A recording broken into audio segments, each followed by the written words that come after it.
청빙 설교를 왔었고요. 한 2달 만에 제가 이곳에서 다시 여러분들을 뵙고 설교하는 것 같습니다. 2달 동안에 많이 기도했고요. 또 2달 동안에 많이 여러분들 보고 싶었고 또 함께 하고 싶었습니다. 교회에서 많이 도움을 주셔서 또 잘 이사도 오고 또 많은 것들을 이렇게 익히게 해주셔서 감사드리고요. 무엇보다도 감사한 것은 이 귀한 승일교회에서 담임 목사로 사역할 수 있도록 허락하신 하나님께 감사드리고요. 또 부족한 저를 위해서 많이 기도해 주신 여기 있는 모든 성도님들 그리고 당회원들께 감사를 드립니다. 여러분들 많이 기도해 주셔서 제가 부산에서 서울까지 그 먼 거리지만 이사를 무사히 잘 마쳤습니다. 이 짐을 내리는 날 사실은 비가 많이 왔어요, 새벽에. 그래서 걱정도 많이 했는데 짐을 내릴 때는 또 비가 오지 않았어요. 그래서 성도님들께서 많이 기도해 주신 그런 결과가 아닌가 생각하고 참 감사했습니다.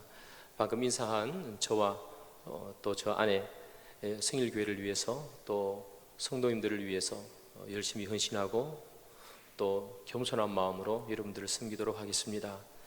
부족하지만 또 저를 위해서 여러분들 많이 기도해 주시고 격려해 주시면 감사하겠습니다. 지난주 중에 제가 이사를 했거든요. 10년을 살던 그 부산에서 서울로 이사를 왔는데 이사 짐차가 와서 짐을 싣고 떠나면 무엇인가 마음에 뭉클함이나 또는 어떤 감정이 생길 줄 알았는데 아무런 감정이 안 생기는 거예요. 그냥 이사 가는구나 이런 생각이 들었어요.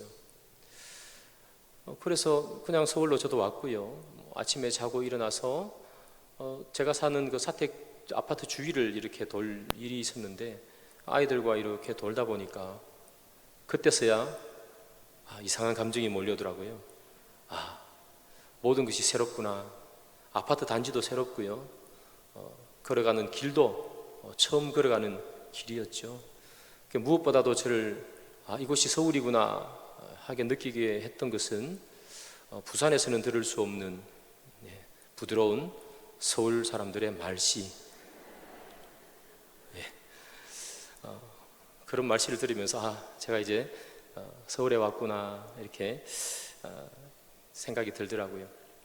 이사를 한다는 것은 그런 것 같습니다. 익숙하게 살던 곳에서 그곳을 떠나서 새로운 곳에 정착하며 사는 것, 그리고 새로운 곳에 이제 기대어서 사는 것이 이사겠죠.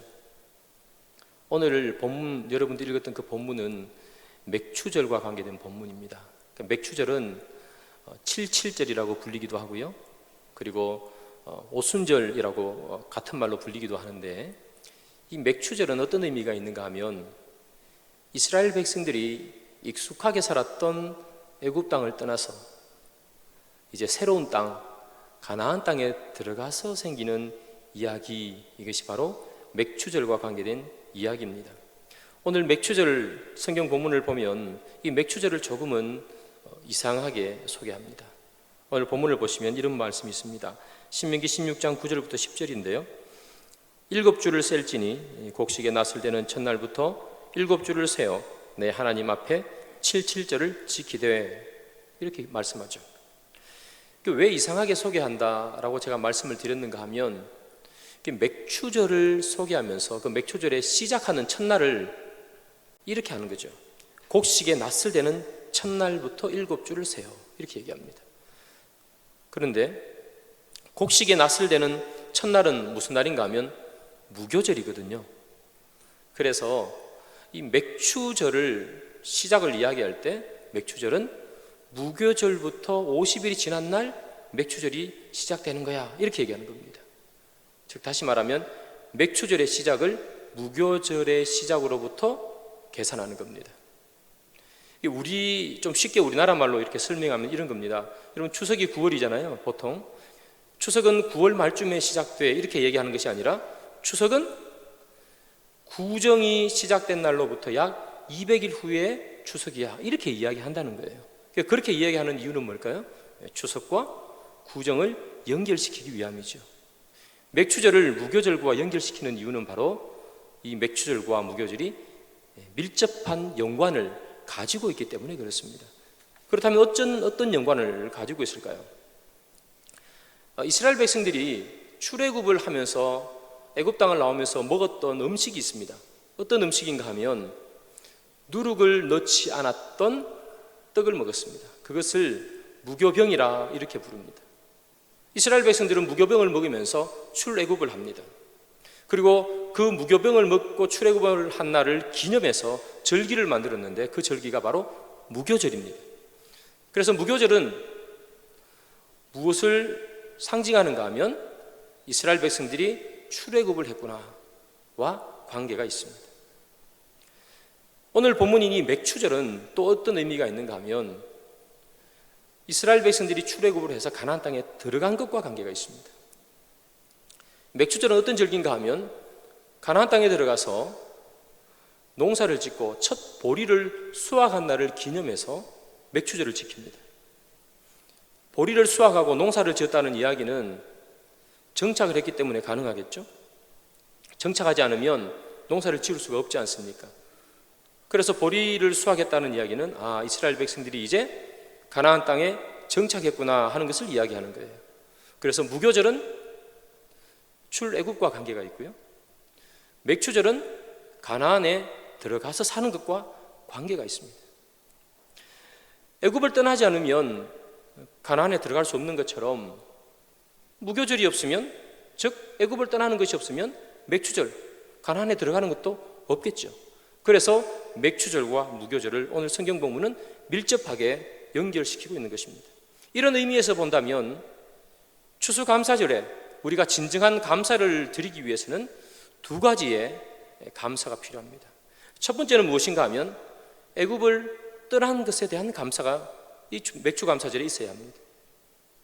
또 맥추감사절에 있어야 하는 그 감사 두 번째는 무엇인가 하면 가나안 땅에 들어가서 살 수 있게 된 것에 대한 감사가 우리 가운데 있어야 하는 것이죠.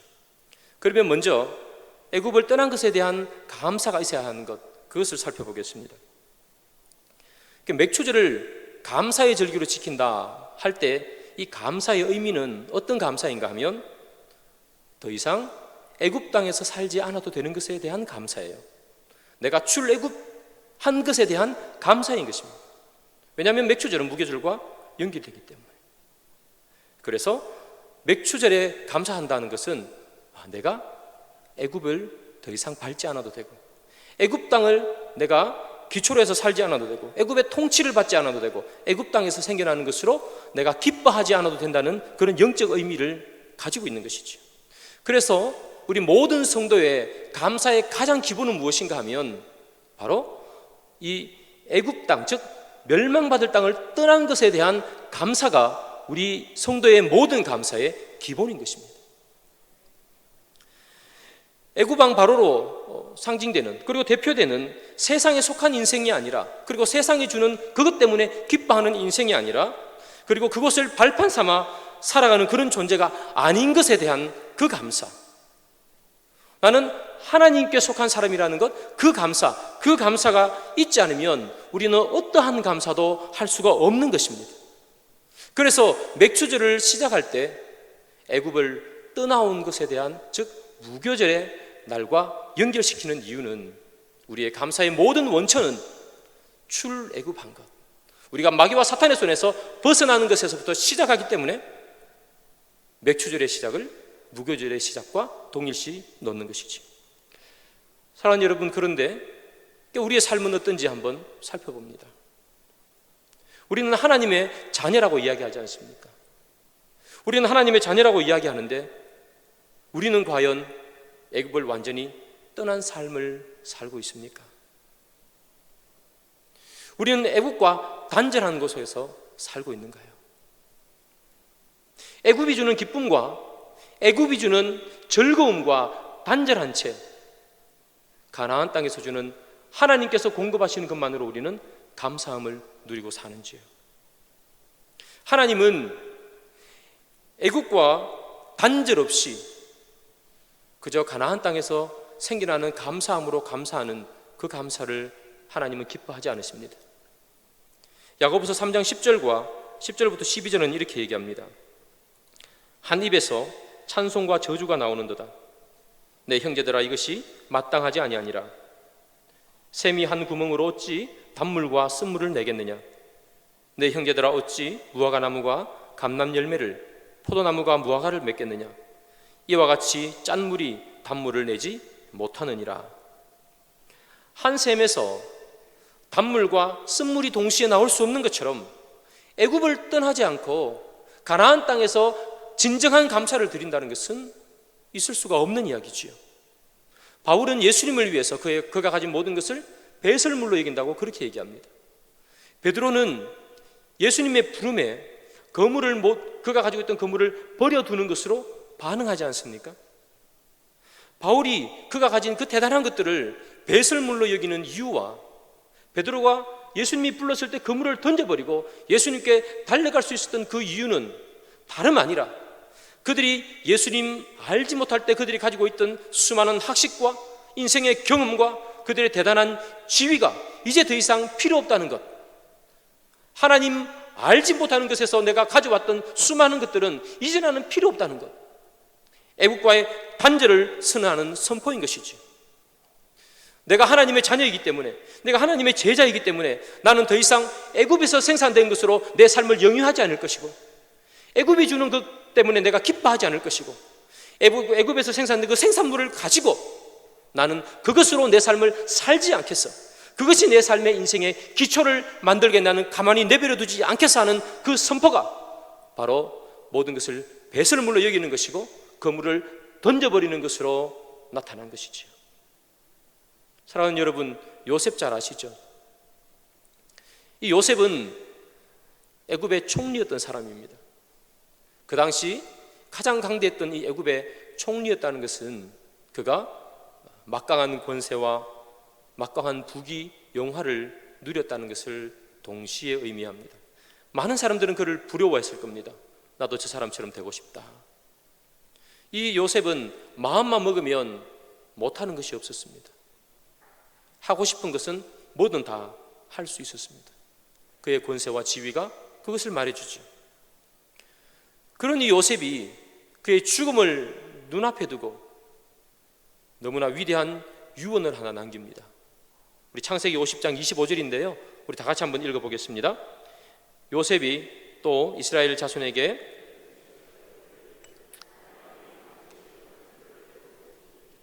당신들은 여기서 내 해골을 메고 올라가겠다 하라 하였더라.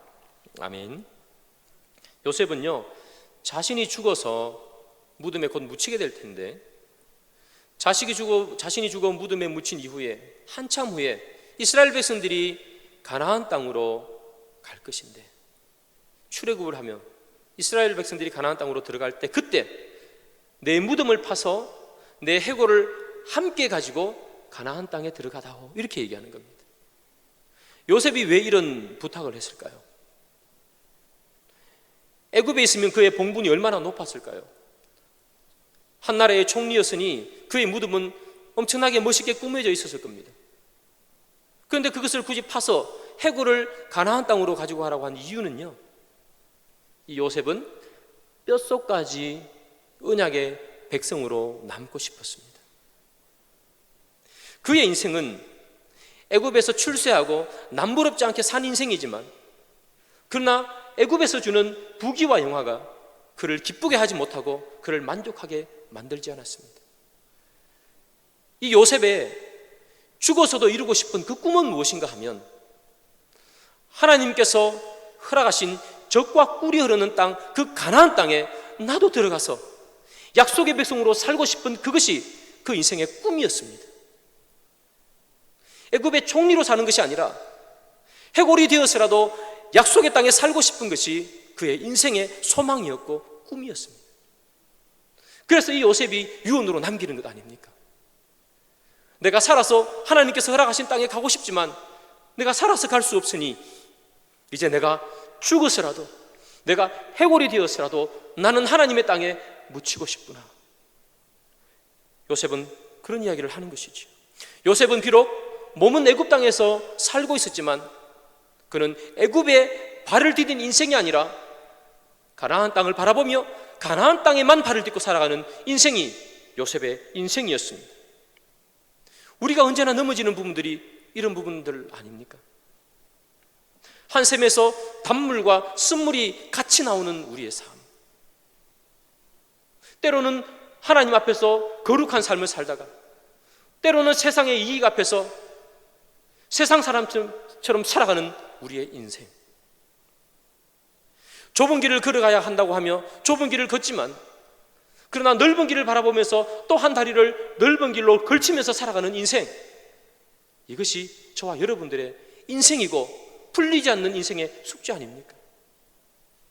왠지 좁은 길로만 걸어간다면 인생을 너무 모르고 살아가는 사람들처럼 그렇게 여겨질까 두렵고, 좁은 길로만 걸어가면 융통성 없는 사람처럼 보인다고 그렇게 생각하며, 우리는 융통성이라는 그 이름으로 때로는 그리스도인으로, 때로는 세상 사람들로 그렇게 살지는 않습니까? 요셉은 애굽에 살면서도 가나안만 바라보며 살았던 사람입니다. 그런데 혹 우리는 가나안 땅의 백성이면서 애굽을 부러워하며 살아가지는 않습니까? 우리가 맥주 감사절에 하나님 앞에 드려야 하는 많은 감사의 기도의 제목들이 있지만, 그 모든 감사의 기도 제목의 원천은 우리를 애굽에서 건져내신 하나님에 대한 감사가 그 원천이기를 소망합니다. 우리의 감사가 여기에 기초만 하고 있다면 코로나19라는 이 어려운 환경 속에서도 우리는 하나님께 감사할 수 있습니다. 왜냐하면 우리의 감사는 조건에 의한 감사가 아니기 때문에 그렇습니다. 우리의 감사는 더 풍요로워지기 때문에 감사하는 그런 감사가 아니기 때문입니다. 우리의 감사는 더 이상 애굽의 노예가 아니라 가나안 땅의 백성이 된 것에 대한 감사, 본질상 진노의 자녀가 아니라 이제는 하나님의 자녀가 되었기 때문에 드리는 그 감사가 우리의 감사의 원천이기 때문에 이 세상 어떠한 어려움도 고난도 역경도 우리에게 다가올지라도 우리는 감사할 수 있는 것이지. 그런 감사가 넘치기를 소망하고요. 이 맥주 감사절에 여러분들 교회 오면서 여러분들 생각하기를, 나는 감사하는 일이 요즘 별로 없는 것 같아. 이 맥주 감사절에 다른 많은 사람들을 보니까 참 감사한 것들이 많은데 나는 아무리 헤어봐도 감사할 일이 없어 라는 마음으로 여러분 혹시 이곳에 있다면, 여러분, 우리는 감사할 것이 있어서 감사하는 것이 아니라 하나님의 백성 되었기 때문에 감사해야 된다는 사실을 기억하시고, 세상 많은 사람들이 지금 이 순간 세상에 나가서 재미있게 뛰어놀고 맛있는 것을 먹고 다니는 그 순간에도 여러분들 하나님께서 구별하셔서 이곳에 오게 하시고 말씀 듣게 하시고 오늘 하루도 결단하며 하나님 앞에 하나님의 자녀로 살아갈 수 있게 그렇게 불러주신 그것 때문에 감사하는 여러분들 되기를 주님의 이름으로 축복합니다. 제가 맥주절에 애굽을 떠난 것에 대한 감사를 드려야 된다, 방금 이렇게 말씀을 드렸는데요, 하나님의 이렇게 목적이 이스라엘 백성들을 가나안 땅에서 애굽 땅에서 건져내는 것이 하나님의 목적은 아닙니다. 하나님의 목적은 애굽 땅에서 빼내어서 가나안 땅에 들어가게 하는 것이 하나님의 목적이죠. 그래서 우리는 애굽 땅의 노예가 아닌 것에 대해서 감사를 해야 하지만, 또 하나의 감사는 무엇인가 하면 우리가 가나안 땅에 들어와 가나안 약속의 백성이 된 것에 대한 감사가 있어야 합니다. 그래서 우리가 이 맥주절에 감사해야 되는 두 번째는 무엇인가 하면 가나안에 정착한 것에 대해서 감사해야 합니다. 사도행전 2장을 보면요, 오순절날 성령 강림 사건이 있습니다. 성경은 이렇게 얘기하죠. 사도행전 2장 1절부터 4절입니다. 오순절날이 이미 이르매 그들이 다 같이 한 곳에 모였더니 호련히 하늘로부터 급하고 강한 바람 같은 소리가 있어 그들이 앉아놓은 집에 가득하며 마치 불의 혀처럼 갈라지는 것들이 그들에게 보여 각 사람 위에 하나씩 임하여 있더니 그들이 다 성령의 충만함을 받고 성령이 말하게 하심을 따라 다른 언어들로 말하기를 시작하니라. 아멘.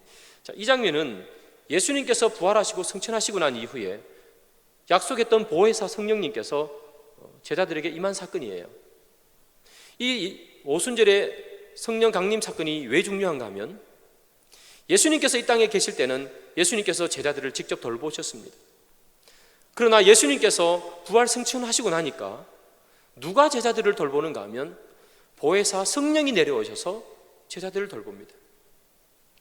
예수님께서 이 땅에 계실 때 제자들을 돌보던 방법은 그들과 함께 하는 것입니다. 함께 하고 식사도 하고 이야기도 나누면서 그들과 함께 하면서 제자들을 돌보셨죠. 그러나 예수님께서 부활 승천하시고 난 이후에 성령님께서는 어떻게 제자들을 돌보시는가 하면 그들의 마음속으로 뛰어들어와 그들의 마음속에 내주하심으로 제자들을 다스리시고 통치하십니다. 이것이 성령 강림 사건의 중요한 것이죠. 성령 강림 사건의 가장 중요한 의미는 바로 이것입니다. 통치하심. 성령님께서 제자들에게 그리고 우리들에게 뛰어들어와 우리 마음속에 훅 하고 들어오셔서 우리를 다스리는 그런 의미죠. 그래서 오순절 성령 강림은 하나님의 다스리심, 통치하심의 의미가 있습니다. 그런데 제가 서두에 말씀드릴 때 오순절하고 똑같은 절기를 뭐라고 얘기했습니까? 맥추절이라고 얘기했습니다. 혹은 칠칠절이라고도 얘기합니다. 오순절이 하나님께서 제자들을 통치하심의 의미를 가지고 있다면 당연히 맥추절도 어떤 의미를 가지고 있을까요? 제자들을 통치하시고 다스리신다는 의미를 맥추절은 가지고 있는 것입니다. 맥추절에 우리가 감사의 절기로 맥추절을 지켜야 하는 가장 큰 이유는 수확을 한 것에 대한 감사도 있지만 그 감사보다 더 근본적인 것은 하나님께서 우리를 통치하시고 다스리신다는 거예요. 이것은 신약의 개념으로 보면 사탄의 권세 아래에 있던 우리들을 이제는 하나님의 통치를 받는 구원받는 백성으로 삼았다는 그런 의미를 가지고 있습니다. 그래서 바울은 이렇게 고백하죠. 에베소서 2장 3절부터 5절까지입니다. 우리 다 같이 한번 읽어보겠습니다. 전에는 우리도 다 그 가운데서 육체와 마음에 원하는 것을 하여 다른 이들과 같이 본질상 진노의 자녀였더니 긍휼이 풍성하신 하나님이 우리를 사랑하신 그 큰 사랑을 인하여 허물로 죽은 우리를 그리스도와 함께 살리셨고 너희는 은혜로 구원을 받은 것이라. 아멘. 방금 읽은 이 에베소서는요, 감옥에서 쓰는 옥중서신입니다. 이 바울이 감옥에 있으면서도 불구하고 감사할 수 있었던 가장 큰 이유는 무엇인가 하면 허물로 죽은 우리를 하나님이 살리시고 그 하나님께서 우리에게 다가오셔서 우리를 통치하시고 우리를 다스리기 때문에 바울은 감사하는 것이죠. 여러분, 바울이 얼마나 고난을 당합니까? 매를 맞기도 하고요, 돌을 맞기도 하고, 때로는 배에서 죽을 뻔한 고비를 여러 번 넘깁니다. 그럼에도 불구하고, 옥에 갇힘에도 불구하고 그가 하나님께 감사할 수 있었던 가장 큰 이유는 뭐냐면 하나님께서 나를 본질상 진노의 자녀에서 벗어나게 하셔서 이제 하나님께서 나를 통치하고 다스리기 때문에 내가 세상을 바라보지 않는 인생이 된 것에 대한 감사가 있는 것이죠. 사랑하는 여러분, 여러분들의 감사의 원천이 어디에 있습니까? 우리의 감사의 원천이 우리의 삶의 조건에 있다면 그것은 진정한 감사가 아닌 것이지. 맥주 감사주일에 우리가 많은 것을 수확했기 때문에 하나님께 감사를 드릴 수만 있다면, 그것 때문에 우리가 감사를 드린다면 우리는 풍류의 신인 바알신을 섬기는 것과 하나도 다르지 않습니다. 우리가 믿는 하나님은 풍류의 신 바알신이 아닙니다. 우리가 믿는 하나님은 우리를 애굽에서 건져내셔서 하나님의 자녀로 삼아주신 그 하나님이십니다. 그래서 우리의 감사는 그것 때문에 감사하는 것이고, 이 세상 살아갈 때에 수많은 어려움과 역경이 다가오지만 그 어려움과 역경 가운데서도 쓰러지지 않고 넘어지지 않고 다시 일어설 수 있는 그 마음을 우리에게 주신 하나님, 우리를 통치하시는 하나님, 세상 가운데 쓰러지지 않도록 우리 가운데 성령님께서 들어오셔서 우리를 다스리시고 이끄시는 그 하나님 때문에 우리는 감사드리는 것이죠. 하나님의 백성인 우리들은 하박국의 그 노래처럼 무화과 나무가 무성하지 못하고 포도나무에 열매가 없고 감람나무에 소출이 없고 또 우리의 양떼가 없어도 우리는 기뻐하는 것입니다. 왜냐? 우리는 애굽에서 나왔고 가나안 땅에 들어와 있기 때문에, 하나님의 통치를 받고 있기 때문에 감람나무에 열매가 많은지, 우리의 양떼가 많은지가 우리의 감사의 조건이 하나도 아니라는 것이죠. 바울의 표현을 빌리면 이런 것입니다. 비천에 차든지 풍부에 차든지 배부름에 차든지 배고픔에 차든지 모든 일에 감사할 수 있는 일체의 비결을 배운 그 바울, 이 일체의 비결이 어디에서 나오겠습니까? 하나님께서 나를 구원해 주셨구나. 주님께서 십자가에 달려 죽으심으로 말미암아 나를 애굽에서 건져내시고 하나님 나라 백성으로 삼으셨구나, 가나안 땅의 백성으로 삼으셨구나 하는 그 감사, 그것이 있기 때문에 그는 어떠한 어려움에도 하나님께 감사할 수 있는 일체의 비결을 배운 것이죠. 현재 우리의 삶은 어떻습니까? 현재 여러분들의 삶은 감사로 풍성한 인생을 살고 계십니까? 아니면 한숨과 불안으로 가득한 인생을 살고 계십니까? 한숨을 쉬려고만 하면 바울만큼 한숨을 많이 쉴 사람도 없습니다. 그런데 그 바울의 인생이 살아가면서 한숨 쉬는 인생이 아니라 하나님께 감사와 영광을 드리는 인생을 살아갈 수 있었던 가장 큰 이유는 하나님이 그를 통치하기 때문에, 그가 가지고 있던 수많은 지식과 학력과 엄청나게 좋은 그 배경을 한꺼번에 버려버릴 수 있는 가장 큰 이유는 하나님의 통치를 받고 싶기 때문에. 여러분은 어떻습니까? 여러분들은 누구의 통치를 받고 살고 싶습니까? 바울처럼 하나님의 통치를 받고 살고 싶으십니까? 아니면 하나님의 통치도 받으면서 애굽이 주는 달콤함도 동시에 느끼고 싶으십니까? 바울은 주님이 계신 것으로 기뻐하는 그런 인생을 살았습니다. 여러분들의 인생도, 여러분들의 감사도 그런 감사가 넘치기를 소망합니다.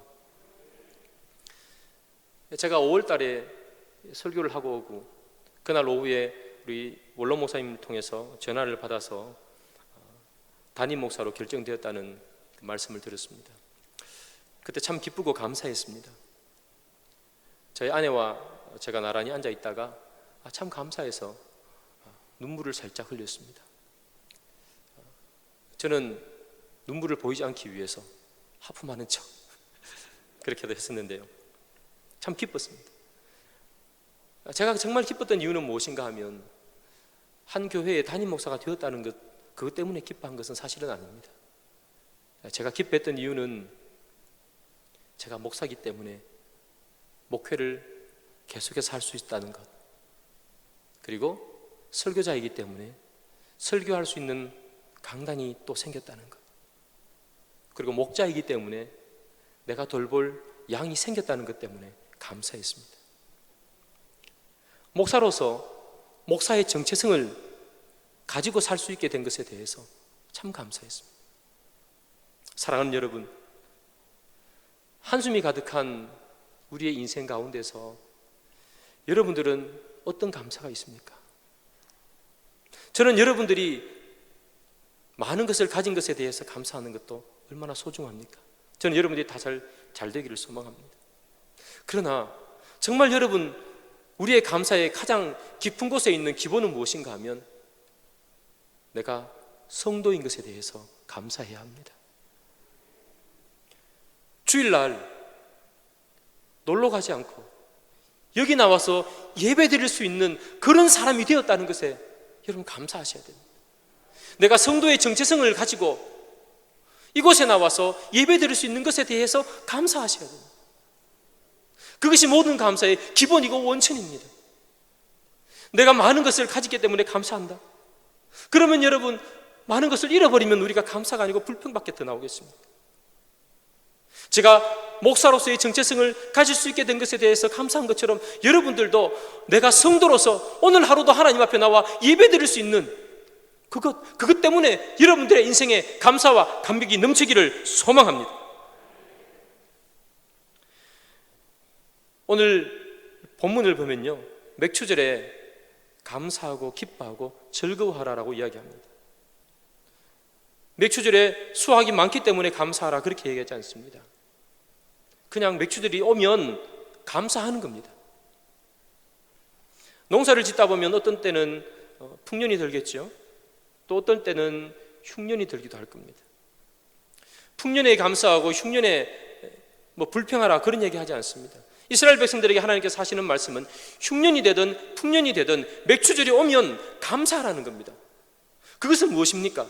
흉년과 풍년, 많이 수확했느냐 적게 수확했느냐에 따라 감사하라는 것이 아니라 네가 애굽 땅을 떠나서 약속한 가나안 땅에 들어와 발붙이고 사는 것에 대한 감사, 그리고 그곳에서 하나님께서 주신 이른 비와 늦은 비의 은혜를 느끼면서 살 수 있는 것에 대해서 감사하라는 것이에요. 소출이 많든 소출이 적든, 수확한 양이 많든 적든 그것과 관계없이 너는 지금 가나안의 백성이 되었다는 것, 이스라엘 백성이 되었다는 것, 하나님의 자녀가 되었다는 것, 가나안 땅에서 왕이신 하나님의 통치를 받고 있다는 것에 대해서 너는 감사하라. 이것이 맥주 감사주일에 하나님께서 감사해야 하는 가장 큰 이유인 줄 믿습니다. 말씀의 결론을 맺습니다. 제가 맥주절에 애굽을 떠난 것에 대해서 감사하라 이렇게 말씀을 드렸습니다. 그리고 가나안 땅에 들어와 있는 것에 대해서 감사하라고 말씀을 드렸습니다. 우리가 이렇게 감사를 드린다면 하나님께서는 거저 계시지 아니하고 우리들에게 선물을 주십니다. 어떤 선물을 주실까요? 욥기 1장 20절부터 21절까지입니다. 욥이 일어나 겉옷을 찢고 머리털을 밀고 땅에 엎드려 예배하며 이르되 내가 모태에서 알몸으로 나왔사온즉 또한 알몸으로 그리로 돌아가올지라. 주신 이도 여호와시요 거두신 이도 여호와시오니 여호와의 이름이 찬송을 받으실지니이다 하고. 아멘. 여러분 아시는 것처럼 욥이 얼마나 고통을 당했습니까? 얼마나 그 몸이 아프고 마음이 아팠습니까? 오늘 본문을 보면 겉옷을 찢고 머리털을 밀었다 이렇게 표현합니다. 얼마나 고통스러웠으면 그렇게 했겠습니까? 그 고통 가운데서도 이 욥이 무엇을 하는가 하면 땅에 엎드려 예배하며 이렇게 말씀합니다. 그리고 여호와의 이름이 찬송을 받을지다 이렇게 이야기하는 겁니다. 이 욥이 그 고통의 순간에도 엎드려서 예배를 드릴 수 있었던 가장 큰 이유는 무엇인가 하면 오늘 본문에 나오는 것처럼 주신 이도 여호와시요 거두신 이도 여호와시다라는 신앙이 그에게 있었기 때문입니다. 욥이 많은 것을 가졌기 때문에 하나님께 감사하고 하나님께 땅에 엎드려 예배드렸던 것이 아니라 주신 이도 여호와시요 거두시는 이도 여호와시라는 그 신앙, 즉 그에게 많은 것이 생겼기 때문에 감사하는 것이 아니라 여호와 하나님 그 자체로 감사하는 겁니다. 하나님이 나의 하나님이 된 그때에 대한 감사, 하나님이 나의 아버지 되신 것에 대한 감사, 하나님이 내 옆에 있으신 것에 대한 감사, 하나님께서 나를 외면하지 아니하시고 나를 불러주시고 나를 그의 자녀 삼아주신 하나님 그 자체로 감사, 이것이 욥의 감사였습니다. 그래서 욥은 땅에 엎드려 예배할 수가 있었습니다. 우리가 어떤 상황 가운데서도 하나님께 감사하며 또 감사하면 하나님께서 우리에게 어떤 선물을 주시는가 하면 어떠한 상황 가운데서도 낙심하지 아니하고 하나님께 예배드릴 수 있는 마음을 주십니다. 그것이 우리에게 보여주시는 선물입니다. 사랑하는 여러분, 우리가 맞이하는 수많은 환경 속에서, 때로는 어려움과 역경 속에서 우리가 하나님 앞에 예배만 드릴 수 있다면, 우리가 어려움 역경을 맞이했을 때 한숨 쉬고 쓰러지고 넘어지지 아니하고 다시 일어서서 예배만 드릴 수 있다면 우리에게 무서운 것이 무엇이 있으며 우리를 무릎 꿇게 하는 것이 무엇이 있겠습니까? 우리의 감사의 삶이 넘쳐만 난다면 어떠한 상황 속에서도 하나님께서는 우리가 예배할 수 있는 마음을 주시는 줄 믿습니다. 코로나19로 여러분 얼마나 어렵습니까? 또한 여러분들 말할 수 없는 가정의 많은 문제로 눈물을 흘리는 분들도 이 가운데는 있을 수 있습니다. 하지만 그런 상황 속에서도 여러분 하나님께 감사합니다. 하나님이 주신 은혜로 예배드릴 수만 있다면 세상이라는 그 애굽이 줄 수 없는 평안과 세상이 줄 수 없는 화평과 감격을 하나님께서는 여러분들에게 주실 줄 믿습니다. 사랑하는 여러분, 다시 한번 말씀드립니다. 오늘은 맥주 감사주일이죠. 오늘 드려야 할 감사는 조건을 따라 드리는 감사가 아닙니다. 아무리 봐도 죄인인 우리를 구원하신 하나님의 은혜에 대한 감사, 그리고 우리를 부족하지만 천국 백성 만들어주신 것에 대한 감사, 그 감사가 여러분들의 마음속에 가득하기를 넘쳐납니다. 소원합니다. 그리고 여러분들이 오늘 마치고 내일부터 또한 일주일 동안 세상 속에서 살아가야 할 텐데, 세상 속에서 많은 어려움과 역경과 힘듦이 여러분들에게 찾아올 때, 그때 여러분 감사하시면서 하나님 앞에 땅에 엎드려 예배드리는 여러분 되기를 소망합니다. 그렇다면 여러분들을 세상 가운데서 맞이하는 많은 풍파도 거뜬하게 이겨낼 줄 믿습니다. 그런 감사가 넘치는 여러분 되기를 주님의 이름으로 축복합니다. 기도하겠습니다.